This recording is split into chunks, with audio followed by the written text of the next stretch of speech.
Hey, welcome to another episode of Black Coffee. I'm your host, John Brown, and today we got Anthony. What's going on, my brother? Everything's going well. Everything's going well. How about yourself? Where you live at? Where you calling from? White Plains, Maryland, in Charles Maryland. County, Maryland, just outside of DC. White Plains. Yes, yes.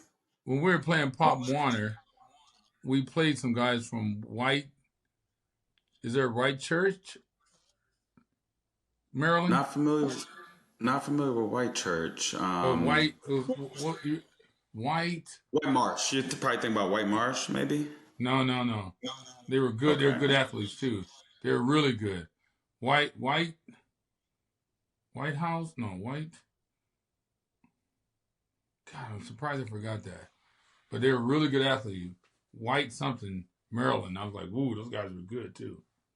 Good, a lot of good Yes, athletes yes. coming out of Maryland. Southern Maryland. I just moved here last year. My wife and I bought a house here. I'm originally from PG County, so just next door to Charles County.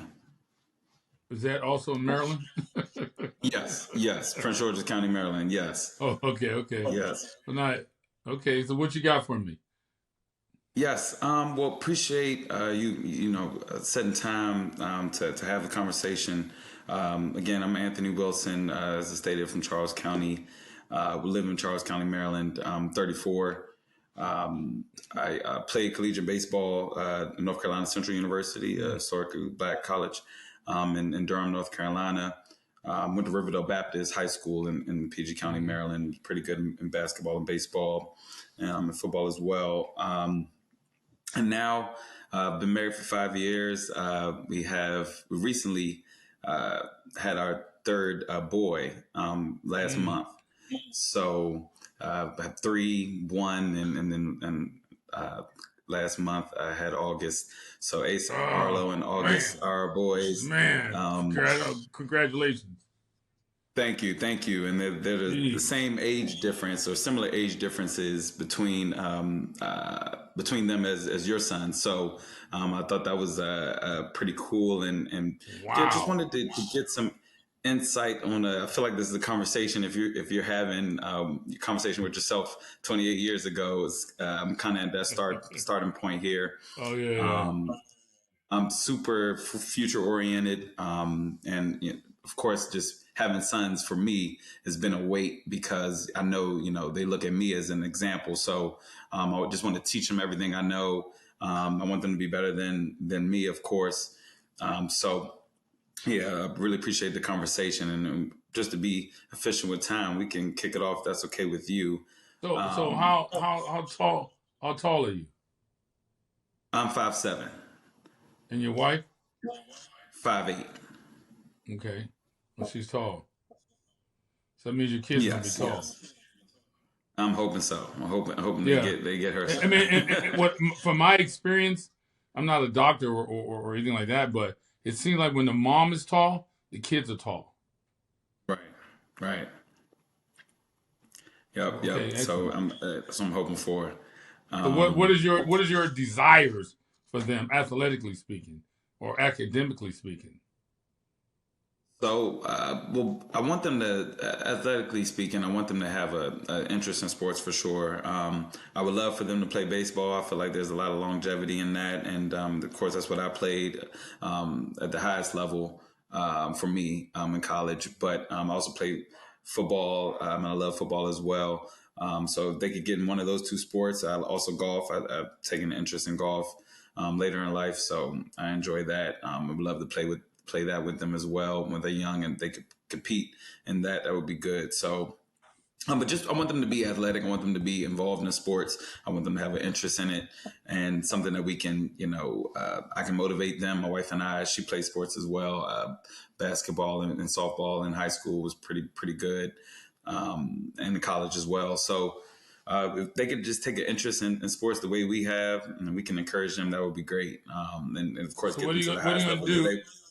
What are you gonna do if they're not interested?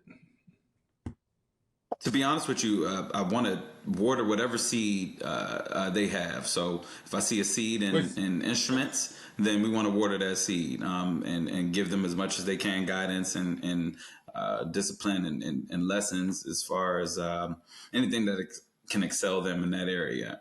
Whatever they have an interest in, we just plan on watering that seed. So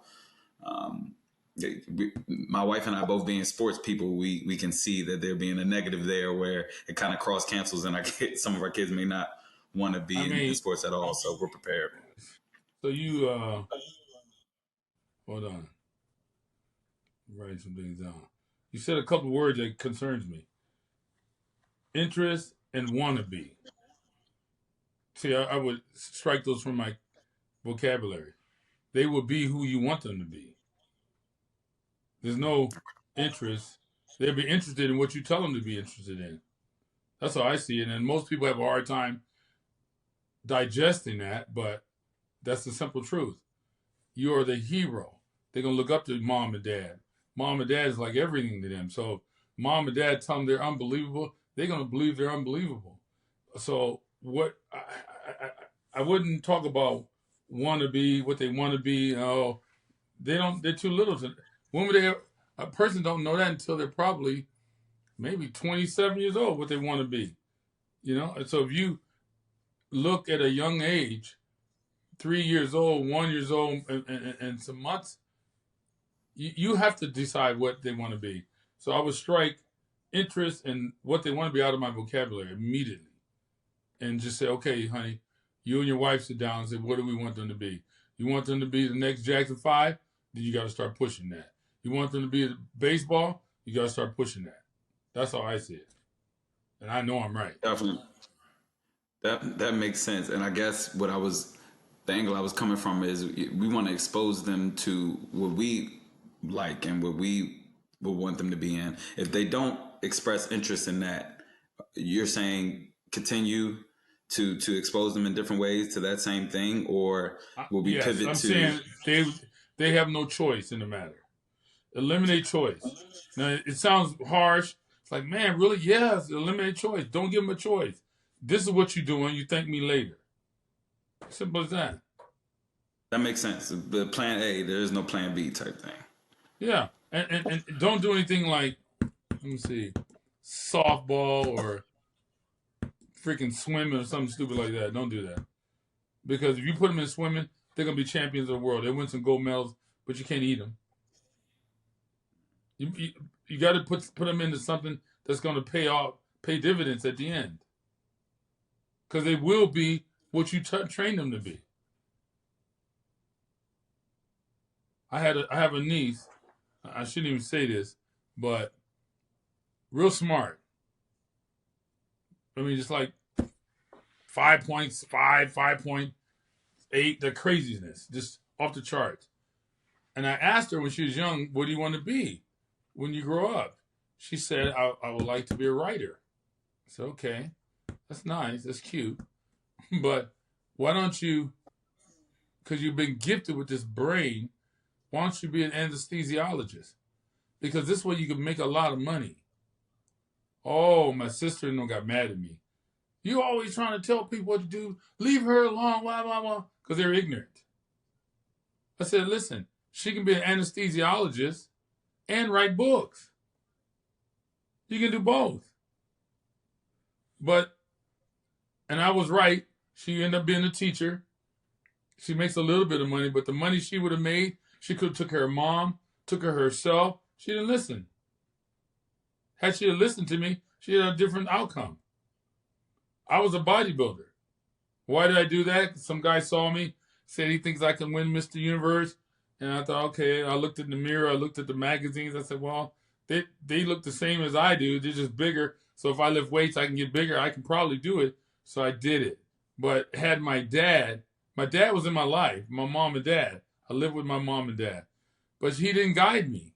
He just let me do what I want. I should have done baseball or football or something else where I could have got, handsomely paid after I won a championship. I was a 5-time world champion. It was no guidance. So I said, don't ever do that. You tell your little kids, line them up, say, look, here's what we're doing. Now, when they're young, of course, 4, 5, 6, 7, 8, you let them do everything. Just all sports because it's athletic. And if they, let's say they like to play the drums, or who says they can't play the drums and be in a Major League Baseball? They can do both. But you got to make sure, as a father, and to make sure that when they finish doing whatever it is you're guiding them to do, they can get rewarded at the end. That's very important. To do what they like. When does a kid know what they like? They probably gonna be 27 years old. They don't know what they want to do or what's good for them. It's up to you to tell them what they're doing. Period. And make them do it. Don't give them choices. Makes sense. That makes sense. So in that vein, what were some of the core principles and philosophies you and your wife kind of follow while raising your boys then? Oh man, I love your questions.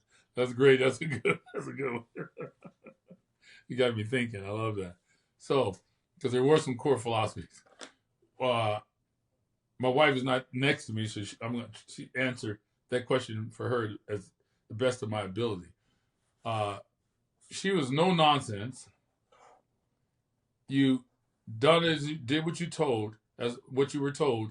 You did your homework as well as you could. And if you had any troubles with it, we would get outside help to come in and help you if we couldn't help you.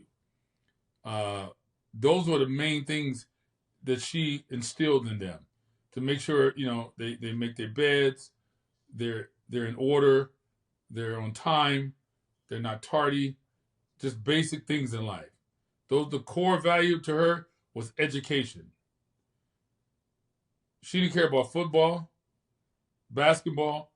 All she made sure was education. You got to have a 4.4, 4.3. You got to have AP classes. Education. That was her core value. For me, because I saw that, and I also supported that, but I also knew that for me it's going to be sports, because I believed, by looking at me and looking at her, I'm 6'2". I was 6'2", 240 pounds. She was 5'9" or something like that. I said, look, she's strong, I'm big, I'm strong. We're going to have something here. So when I saw my kids, I go, okay, I was hoping for a girl, but I got 3 boys. I said, okay, then let me pick the sport. What sport do I know the most about? And I didn't know a lot about basketball. I knew more about football. I wasn't like a savant or anything like that, but I knew a little bit. But I knew I was smart enough to learn things. So my core value for myself was, you're going to do sports to the best of your ability, and I'm going to teach you how to be the best in the world, because I came from bodybuilding. Bodybuilding taught me how to be the best in the world at something, because there's no coaches, there's no managers, there's no agents, it's only you. So if I didn't show up at the gym, no one called me, there was no coach saying, hey, where are you? We're going to kick you off the team. There's none of that. I could have stayed home if I wanted. So I learned discipline. So I said, okay, I'm going to teach my kids how to be disciplined. No matter what they do in life, they got to be disciplined. So that was one of my core values, to teach them discipline. Extreme discipline. Almost like a Terminator type thing. Were there moments where you felt you pushed too hard, or how did you Yes. find a balance between motivating them and allowing them to enjoy their childhood? Yes, I had a couple of times where, in a game they did something I didn't like, and I went off on them. And then later on I reflect and I go, you went a little too hard there. But I was always judging myself. I was always looking in the mirror. So because I have a theory, which is this. A friend of mine was in the gym with me with his son, and he was mad at his son. And he was yelling at him because he had some bad grades on a test. I said, why are you yelling at him? I pulled him to the side. I said, look, the only reason he got bad grades is because he didn't know the answers. So if I ask you right now to speak Cantonese and you don't speak Cantonese, you're going to fail. And I wouldn't yell at you. I wouldn't expect you to speak Cantonese. or shoot a 3-point shot and you don't play basketball and you miss it, I'm not going to yell at you because you missed it. You don't know. So you got to give your sons the answers, is my point. So I try to give my kids as much advantage over other kids as I can. I want to teach them how to have discipline in their lives. And when I go too far across the line, too aggressive, I try to check myself. I ask myself questions. Was that a little too much? Then I back off. I apologize to them. But I was real good at not going off too much. I was always checking myself. And so you got to always check yourself, because in most cases, if a kid upsets a parent, not all cases, but in most cases, it's something he or she didn't know. So you can't be mad at them for being ignorant to something they had no knowledge of. And in sports, I got mad at him for, like, I remember Amon Ra, he must have been like, I don't know, 8 years old or 7. And he caught a ball with his body, not with his hands. And he made a touchdown. When he came to the sideline, I said, hey, come here. Like, what the hell are you doing? That was horrible. You don't catch the ball with your body. You got to catch the ball with your hands. And the coach next to me said, John, take it easy on him, man. He scored a touchdown. But I knew at that moment, if I take it easy on him, he's going to think that's acceptable. I need him to know right now that is not acceptable. Because I always told my kids, we're doing this to go to the NFL. Even when they were 3, 4, and 5 years old. We're doing this to go to the NFL. Don't get it twisted. We're not doing it to have fun. So certain times you have to do that, but you got to check yourself as a father. I also had a habit of wearing 2 hats. That means this. When we're training, I have coach on, the coach hat. When it's over, I have the dad hat. I made sure they understood when we're done. I said, okay, now I'm dad. I even would verbally tell them, I'm dad now. So let's go have fun. Let's do whatever we need to do. We laugh and we play around. They saw a complete different guy. So they were aware there was 2 guys in me. I love that. I love that. And, well, speaking of, because you mentioned having those conversations about NFL at the early age. How did you introduce your boys then to sports, and what steps did you take to cultivate their interest at an early age? First sport was football, flag or something like that, and then we did basketball. I wanted to do baseball. For whatever reason, it never happened. We did soccer. And I would just let them do different sports when they were young, from 5 to like 9, because I think if you do a lot of different sports, it helps your I could be wrong, but I think it helps athletic ability. Now, when they were playing soccer, my wife is from Germany, so she loves soccer. She wants them to play soccer. I go, no. I would let them know, look, don't get twisted. This ain't the sport we're going to end up in. We're just doing this just to have fun. Okay, boys, you understand that? They go, yes. I would always let them know that. So, and I introduced them to different basketball, and, I thought it was good for them. It's a different sport, different athletic movements. And so I think all that stuff in the beginning is very, very, very good for kids. But as a parent, I knew we're playing football. We're going to the NFL. That's it. Don't even discuss nothing else. How did you encourage discipline without making it feel like a chore? Like, was it like it or lump it, this is what we got to do, and they grew to understand that? Or were you able to make it interesting in a way for them to understand and appreciate it early on? You have good questions. How did I instill discipline? Like I said, I was a bodybuilder, so you learn, that's the ultimate sport for discipline. I never set them down and said, I'm going to teach you how to have discipline. I never used those words. What I did was, I would do little things. Like one day they were young. I don't know what they were, like 6, 7, 8. I put a calendar on their door. I said, okay, boys, I want you guys to do 50 push-ups every night before you go to bed. And when you do it, sign your name. If you don't do it, you forgot, don't sign it. And they were pretty loyal to me, so they would never, because they knew if they didn't do it, they're not going to be in trouble. So they would be honest. They wouldn't lie and write their name when they did. And if they did, their brother would tell on them. So 30 days went by.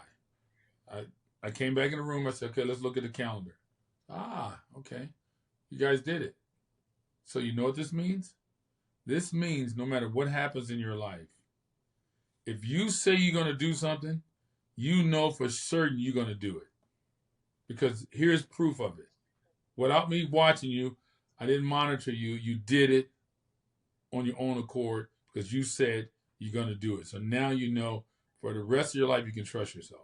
So I would do things like that to teach them, you know, it wasn't about push-ups. It was about discipline. And I would go to the park. I would have rules. One of the rules were if you're on the grass and you got your cleats on, or if your cleats are in your hand, I don't ever want to see you smiling and joking around. Ever. You want to smile, have fun with your friends, get off the field. Keep your mind always locked in. Then I would recall being at a camp or a game or something, and they were young. We were just watching the high school game. They were still in like elementary school. I said, boys, line up. So I would do a thing. I would blow a whistle. When I blew a whistle, line up. And that means total line. And they, from the tallest to the smallest, they would have to stand up, hands to the side, look at me straight in my eyes, and don't move. And I would tell them whatever I need to tell them. That particular day, I said, look to your right. You see those kids over there screwing around, laughing on the field? There are two kids having fun. He goes, yeah, Papa. I said, okay, what did I tell you about that? They'll never make it. I said, okay, good. I just want you to know, they got cleats on. They're on the grass. They're playing. They're not serious. You got to be serious. So go ahead and play. And I would release them. Sometimes I'm driving in my car, and they're in the back seat, or one's in the front, two in the back. They were like 6, 7, 8 years old. And I would have a thought. I would say, okay, turn the camera on. I'll get one of them to take the camera and film me as I'm driving, as I'm telling them whatever I want to tell them. So if I need to reinforce it, I could. So I would do a lot of stuff like that. All the time. To explain life to these boys. Life lessons. All the time. I would pull the car over and talk to them about things. Because I wanted to make sure they're looking me in the face when I talk to them. I taught them, look me in the eye, and when you shake someone's hand, you try to fucking break it. And now I do that now. So when we're at this, when they're in high school, getting ready to go to college, we're standing there, and a coach from a really big, prestigious school came up to my sons, and he tried to break his hand, all three of them. He's like, whoa. And I said, when you shake the hand, you look them right in the eye. You don't look to the side, look them dead in the eye, and don't blink. I taught them all this kind of stuff. Behavioral patterns. But again, when I have dad hat on, it's one thing opposed to when I have coach hat on. It's two different things. That makes sense. Getting into the sibling dynamics, and I see O's on as a producer, and I'm sure he has some insight if he was on and could speak. But I want to hear from your perspective.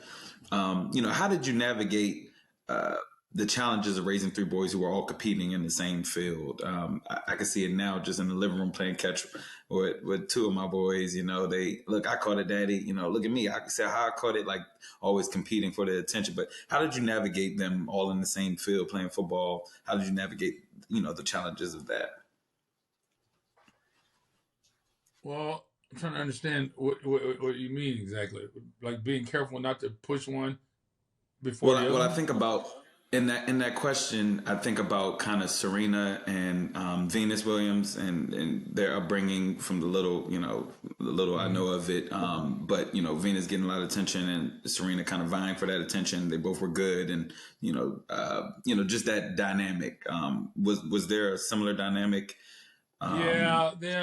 I would say yes because Equanimous was the first because he's the oldest, so he got all the attention. And Amon and Osiris, well, Osiris probably got the least amount of attention because he's the middle child. The middle child, you got to be careful with that because for whatever reason, people looked at Equanimous because he's the oldest, the first. And then they saw Amon, he's the youngest, but they kind of overlooked Osiris. Osiris was a monster. So I noticed that. So I would always try to make sure I, as a father, paid equal attention to all of them because the outside world didn't really do that. So I had to always, like, for an example, they gave Amon Ra in high school his fifth star. I don't remember exactly how many yards he had, but he must have had like, I don't know, say 1,200 yards. Osiris had 1,240 yards. Amon had 10 touchdowns. Amon and Osiris would have had 9 touchdowns. Almost exact same record, but they didn't give Osiris the fifth star. And I had to always tell Osiris, hey, screw these guys. They don't know what they're doing, because you got the same numbers. You're the same guy. And had Osiris not hurt himself, he'd have been one of the best receivers in the league. No question about it. And I'm not saying that because I'm his father. I flew around the world playing football, and I compared my kids to as many kids as I could. So, yeah, it's you got to be careful with the middle kid. That's what I would say to you, because that middle one could get overlooked for whatever weird reason. I appreciate But that. I yeah, appreciate but that. there's different dynamics going on. There's no question about it. Then I had a problem because I can't go to 3 football games, and there were 3 different ages. So I'm like, okay, somebody's gonna have Play to up. play up. So somebody has to Exactly. play up.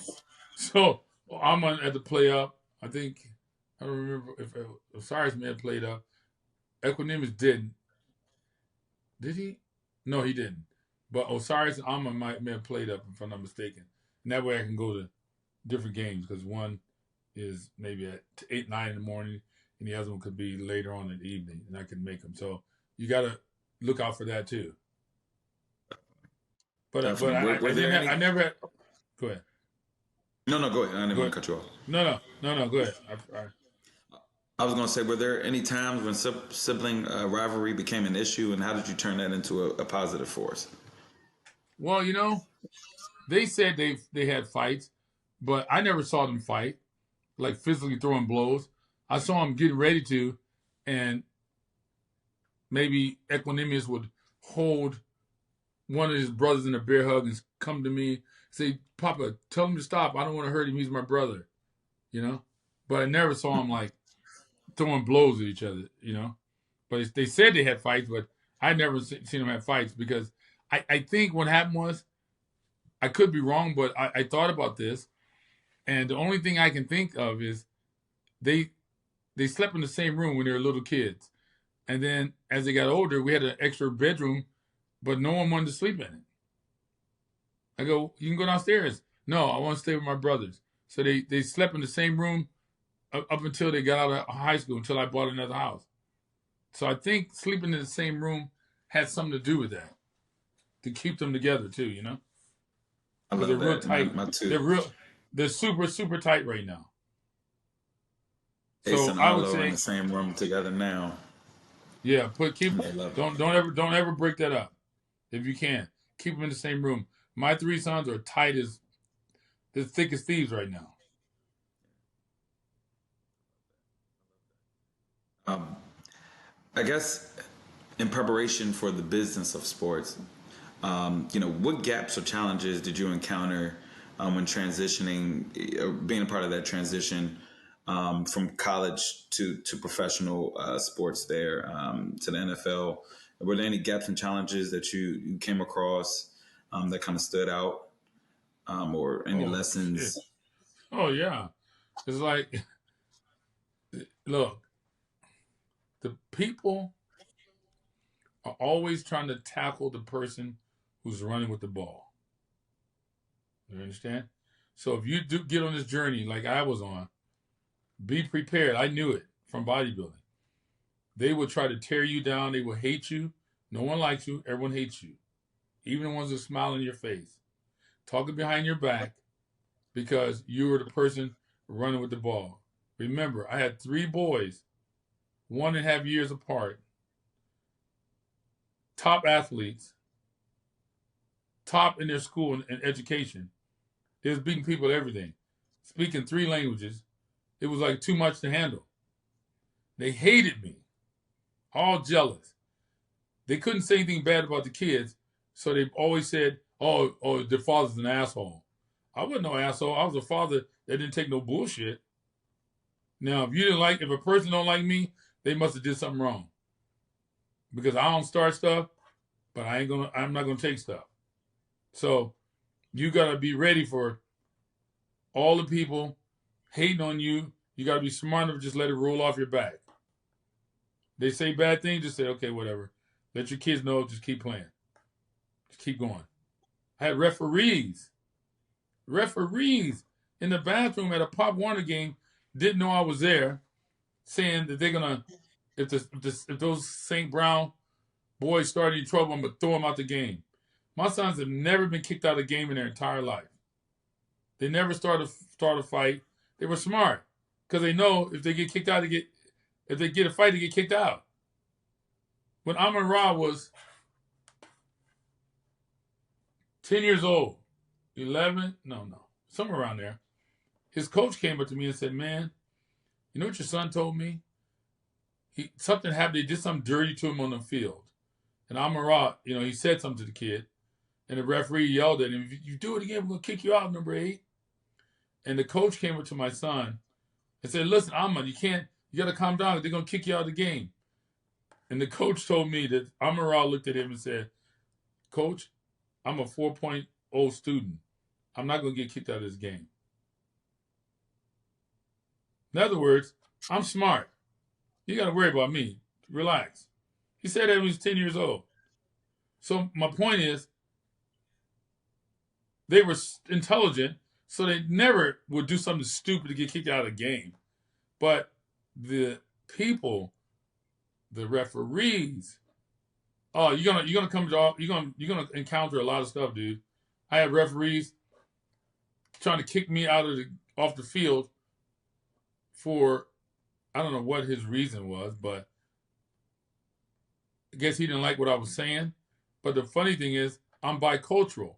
So I always spoke German to my kids. I never spoke English in practice. Ever. Always German. Because I know how white folks are. So this guy wants to kick me out, and I'm speaking German. And I asked him in German, "Do you speak German?" He just looked at me. And our coach said, "John, just don't say anything." I said, "Don't tell me not to say anything. I'm speaking German. You know me. You've been around me 4 years. I only speak German to my kids. This guy's out of line. You got 2 choices. Straighten this shit out now, or we're leaving." It was a flag game. And if you don't straighten it out, my 3 boys are going to leave, and you have to forfeit the game because you don't have enough players. So he didn't straighten it out. I blew a whistle. My son saw that. They knew it was me. I waved at them. They stood up, toed the line right next to me like soldiers. He said, "You guys ready?" "Yes, Papa, we out here." And we left. So my point is, if you're going to try to go on this journey, oh man, be ready for all the craziness. But let it roll off your back and keep going unless they get too out of line. Then you may have to say something. But in general, I explained to my sons, look, don't let people know what we're doing. We're talking about going to the NFL. That's between our family. We don't need to tell your teammates, your classmates, don't say anything. You just go to work, keep your head down, and work hard. And we'll be all right. So yes, you're gonna encounter a lot of stuff. A lot. So be ready for it. Love it. I appreciate that. I appreciate that. I want to change gears for a second. So, in my full time job, I work in congressional affairs for the federal government. I prepare my principals to testify in front of Congress, different various speaking engagements. On the side, I've started a business where athlete advisory firm, and we want to help primarily collegiate athletes as they navigate this new NIL space. And I know your sons were post college at the time that the rules changed there, but curious your thoughts on that NIL landscape. If those laws had been passed during your son's time during college, how would you have navigated that? Just from what you know now and how things Well, are moving.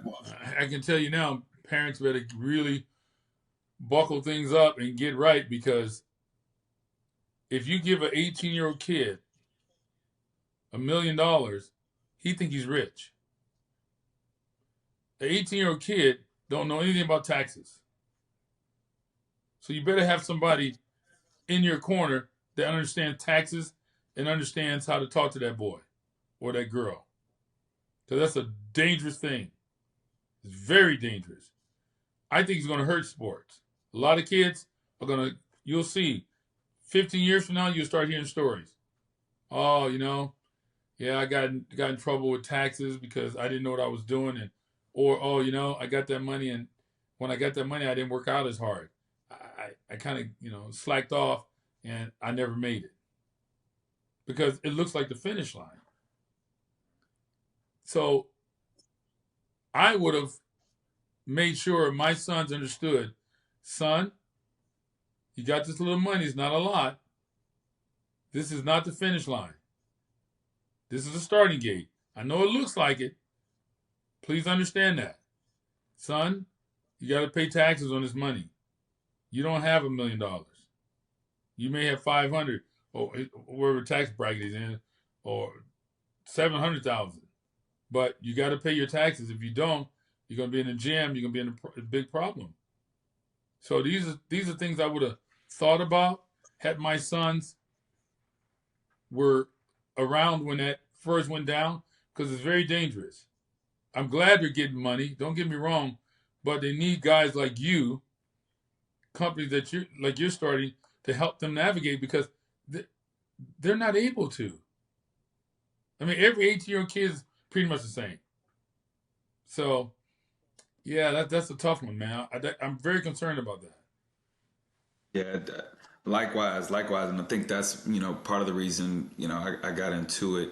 As I stated before, my wife and I are super future oriented. We got married just as out of peace, and immediately started investing in real estate.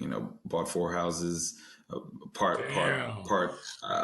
partially affordable housing, and the others were short term rentals, Airbnbs. One is walking distance to the Raven Stadium, so we get a lot of folks coming to see the games there. But Oh, we're always thinking about investing. We started investment accounts for our sons as soon as love they were it. born. So I come at it from a parent perspective. If I were to be in that position and have sons in college and having those opportunities, we kind of want to approach it in that regard. On our team, we have a CPA I grew up with, worked at one of the big PwC, one of the big 4 accounting firms. We have a teammate, my godmother, my children, special assistant to the Secretary of State. She's on board working advance. So I got a small team of dedicated folks who I feel like are trustworthy. And What's the name of your company? Cedar Hill Strategies. Cedar Hill Strategies. So, all Yes. y'all listening out there, if you have a child that's in this situation, you need to call this man up to let him protect your child and help your child. That was actually going to lead me to my next question. Just from your perspective, would it be best to engage with the athletes at first, or to reach out to the parents and really engage with them and build that rapport and Oh, man, you're like a politician. You got good questions here, brother. As a father, I can tell you what I don't like, and what really irritates me is when a person tries to talk to my son who's 18 and he's an adult. I don't like adults negotiating with kids. That's offensive to me. If they're not aware of that, I get real unhappy about that. So if I were you, I would be very careful if you approach a child and say, look, I would tell the kid, hey, I want to talk to you because I want to get to your parents, but I don't want to negotiate or talk to you because you're a child. Can I speak to your mom or dad?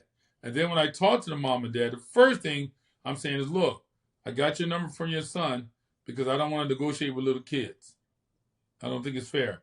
I should talk to you as an adult. That's very important for people to feel, like people like me to feel comfortable because I don't trust nobody out there. They're all crooks to me. Exactly. But if you come to I mean, me that's how I would like think that, too. yeah, if you come to me in that way, I would respect it more. And I would go, you know, this is a stand-up guy here, you know? But look at agents. I tell you what I've learned from, can't name names, but some prominent players in the league, big-time players. I talked to their moms and their dads. And they told me something I'll never forget. Make sure you pick an agent. He's married, family man. He's not out in the clubs trying to make it rain with your son. I thought, wow, they doing that? He goes, oh, yeah. And some agents try to form a wedge between the parent and the child so they can get in and steal as much money as they can. So parents are aware of this. So you have to be aware of what they're thinking and protect yourself and say, hey, look, I'm a married man. I have a family. Here's my business. And I want to talk to you because I think it's right to negotiate things with you, not with your son or your daughter. And they would respect that. Trust me. Definitely. I appreciate that. I appreciate that. Um, uh, just to backtrack a little bit, 1 second here.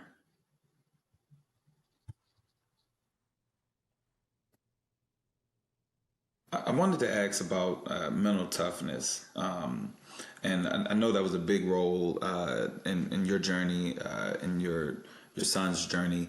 How did you help them develop that resilience? I know we're in a, I think of the I don't know what to call it. It's a story about how the father will walk, the son will drive, and by the time it gets back to the grandchild, they're walking again. How did you build that resilience and kind of foster that as they grew? Hmm. I'm not, with your analogy, it kind of threw me off there. Um, Trying to get exactly what you want to know. You said Yeah, something about one and I walks, think one I'm drives. coming from the perspective, like my dad was born, Southeast DC.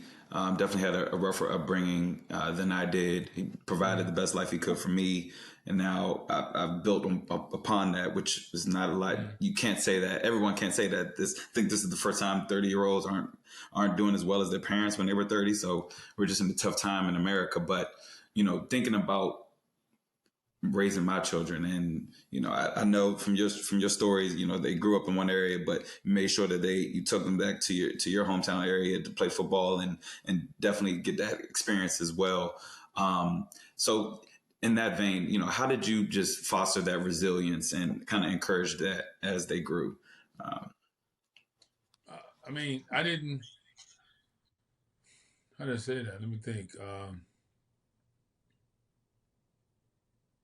I knew they were light skinned because my wife is white, so they're half and half.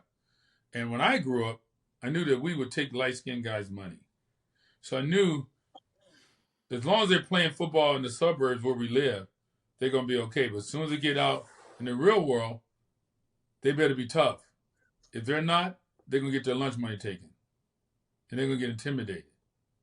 So every weekend, 5, 6, and 7 years old, I took them to Compton.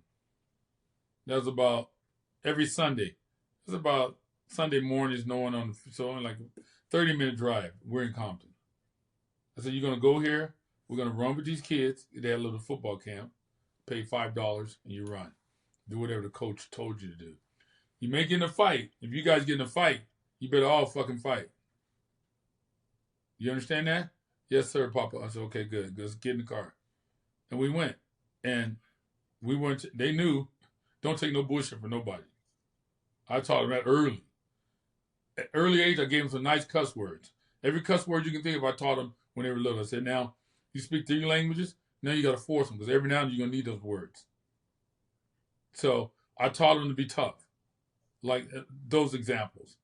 You can't learn how to play this game of football. I mean, you can, I guess, but there's always exception to the rule. But you gotta, they gotta go to the hood. There's something in the hood you gotta have to make you competitive, to make you stand out against some other guys.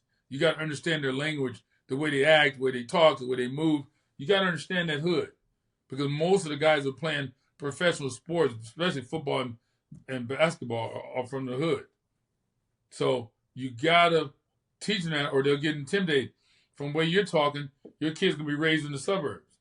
Now you can't come from the suburbs. You can, but it's harder to make it. I always took them to the hood. Always. 7-on-7 teams, we played with the roughest team we could find. And that made them who they are. That's why Amon-Ra, Osiris, Equanimous, they light skinned, but they whoop your ass. They ain't no they're not El DeBarge. You know, some of the guys don't know who El DeBarge is, but look them up. Or the Foster Silvers, you know, or Michael Jackson. We ain't the Jacksons. So you got to expose your kids to that rough environment. Very, very important. Very important.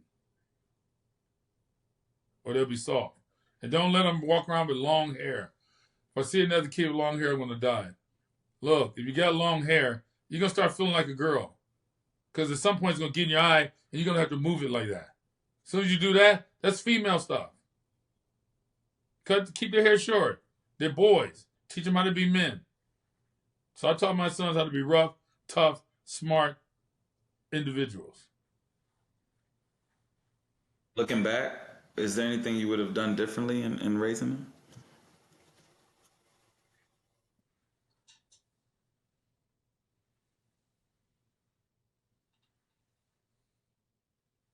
Maybe, you see, a couple of things I questioned that I did. And I'm still questioning it. One was they never had a job. I never had a job. So, but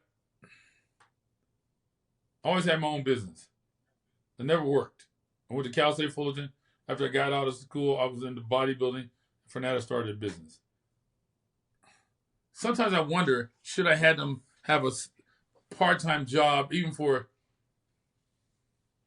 we can't do the whole summer because I need them, right? But maybe just 2 weeks, just so they understand how hard it is to make a buck. Sometimes I ask myself that. The jury is still out. I'm not sure, to be honest with you, but I do question it. Second thing I question is, they never did chores around the house.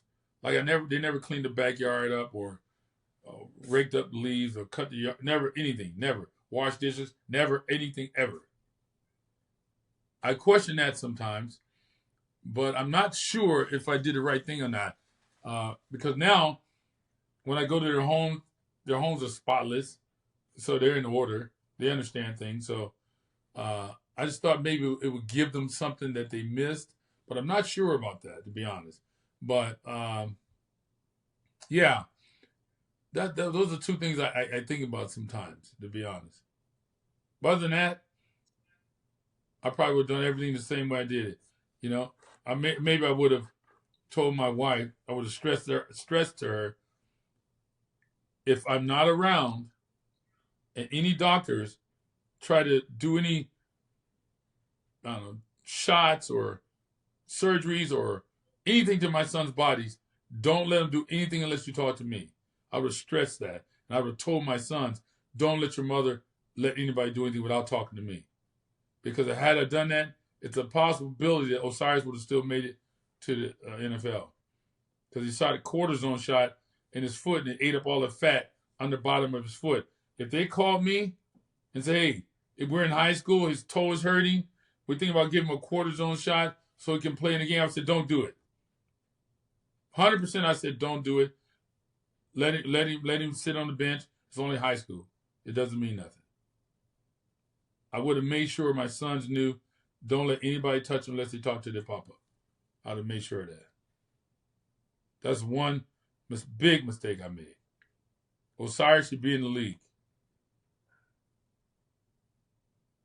How did you converse with them regarding, I guess, women as elite athletes at their universities?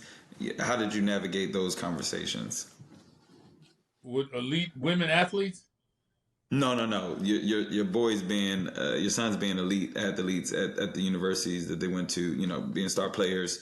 How did you navigate those conversations with, women and them getting their attention and making sure they stay focused? 3, 4, 5.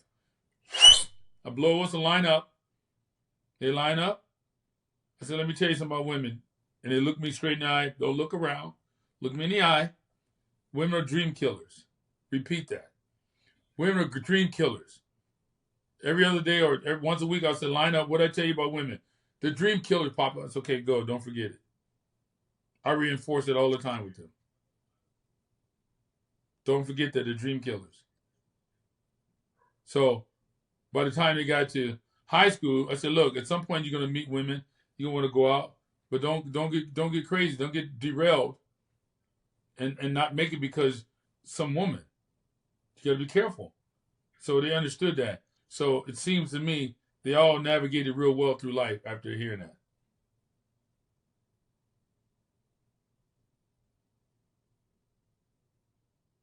I guess rounding out the conversation, with the boys who your sons who play professionally, do you see any services that could benefit them as far as like public speaking and media training, things of that nature? Like what, from your role, from your vantage point rather, what, and other athletes, other football players that you come across, what support services do they need? Is there a family office that handles things that items that come in, different opportunities? Like, how does that really work? I don't know if there's any. There's a NFL Fathers Association. I talked to some people about joining that, helping out, because there's a need for a gatekeeper, let's call it, because there's a lot of kids getting ripped off through different type of businesses, let's say, and they're stealing money from these kids. And some kids need a gatekeeper, someone you can call, even let's say a friend. Every guy has friends. You get to the league, and one of your friends is going to want to borrow some money. Somebody in your family or somebody, a friend of yours, and they're going to hit your daughter or your son up, and it puts your son or daughter in an awkward position. So you need a gatekeeper, I think. And my family is me, because I ain't got no problem telling people no. So if they want to do anything, tell them to call me. Everything goes through me. And I said, if it's inappropriate, I said, that's inappropriate. Don't ask that. But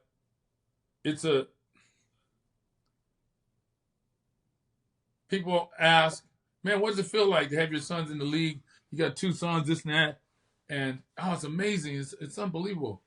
Well, the hard work begins, because you got to keep the money.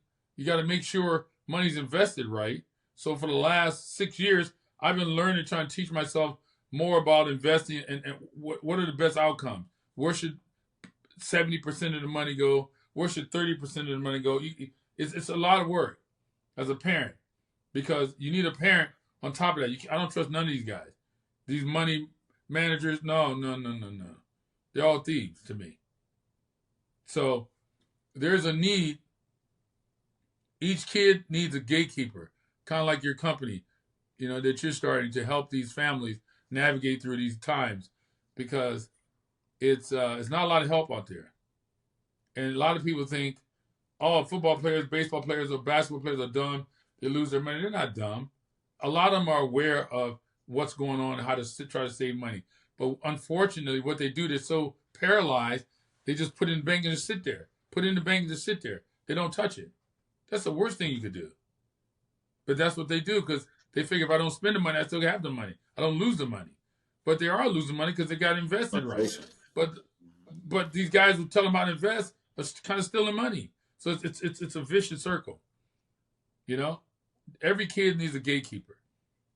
And I was telling the guy who's the president, or I think he's the president of the association, we should, as fathers, we should all come together. We have enough resources, pull them all together, and go, look, we're the gatekeepers. We're not trying to get money from you, but as an athlete, you can join this thing, and if you got some deals coming down the pipeline, give it to us. Let us look at it. We're not trying to get money from you. We're just going to look at it, and we got a lot of professionals around us that's going to also look at it. You get a lot of eyes on it, and through those eyes, we'll look at it and say, okay, yes or no, green light or red light. But it needs something like that. I don't know if that's answered your question, but there's something that's needed, in the situation. Because with your kids, man, there's so much. There's so much. But the most important thing I want you to know is this. There's no question in my mind that your kids can make it all the way. That's kind of weird. You go, well, Mr. Brown, you don't know my kids. You don't know. Well, shit, if they got 2 legs and 2 arms, they can make it. That's what it takes. Because 95% of the people are lazy. You put the work in with your kid, like they say, the 10,000 hours, you put the work in, they have to make it. They got to choose somebody. Now, some guys get lucky and they squeeze through the needle's eye. But I'm not talking about, when I discuss things, please, people, understand this. I'm talking about being the number 1 in the world. I don't know shit about number 2. I don't know who that guy is. I won the Mr. Universe twice, Mr. World 3 times. I was the first guy. Second guy wherever he's at. These are tools for your toolbox to make your child number 1. Not number 2, number 1. Now, if you're a loser and you ain't never done nothing, you may think that I'm just talking crazy. Well, that's just what you think. I know what I've done. I like to see a guy like Mike Tyson win a heavyweight championship with no trainers, no managers, no coaches, on his own. Very difficult. That's one thing about bodybuilding. It teaches you that. So this is the stuff, this is the mindset I instilled in my kids. I never taught my kids to compete. We were taught to dominate. Screw competing. I hate to see it when kids or people say, oh man, how was the game? Oh, it was so much fun. What the fuck? How is whooping somebody's ass fun? Then you're not, that's weird to me. Nothing's fun. My son said that, oh, I'm dying. Oh, I'm going crazy. Or if one of my sons did this here, oh, that hard thing, oh, I'm pissed. What is that? This is combat sports. You got to be, your mindset got to be right from the beginning to the end. That's it. Definitely. Mr. Brown, I appreciate it. You're putting a lot of good knowledge out, and definitely things that can be applied even as early as my boy's age. So I appreciate that. Man, for sure. You got to start now. Keep in contact with you. Hey, one more thing. I even would have my kids interview each other at young ages. Take the cell phone.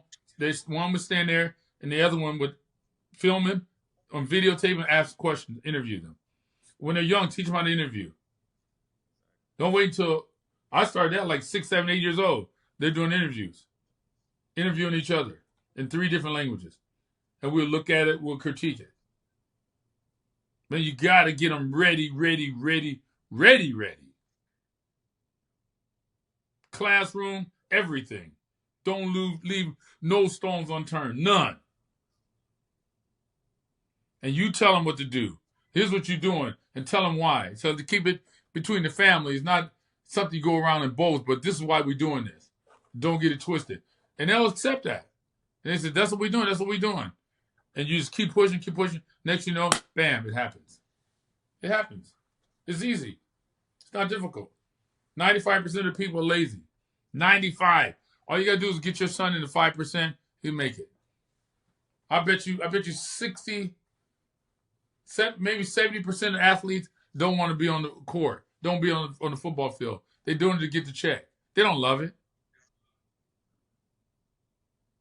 So why not your kids? That's what I want to know. Why not? They're human beings, they're from Earth. That's all you need. And a father that's going to push them, that took their choices away. So, Definitely. You ask good questions, man. You out of all the guys I interviewed, I think you probably asked the best questions ever. Appreciate that. I appreciate that. I take opportunities like this very seriously. Yeah, that was very impressive. Yeah. Okay, cool. Sure. All right, Anthony. I appreciate it, sir. Keep the look and tell your wife get on the same page as you. Y'all gotta be on the same page. Yes. We locked in. You know, we locked in. You can't be going left and she going right. You know. But maintain it. And what's your last name? Wilson. Anthony Wilson II. Wilson. Okay, so keep an eye on these Wilson boys. Yes, sir.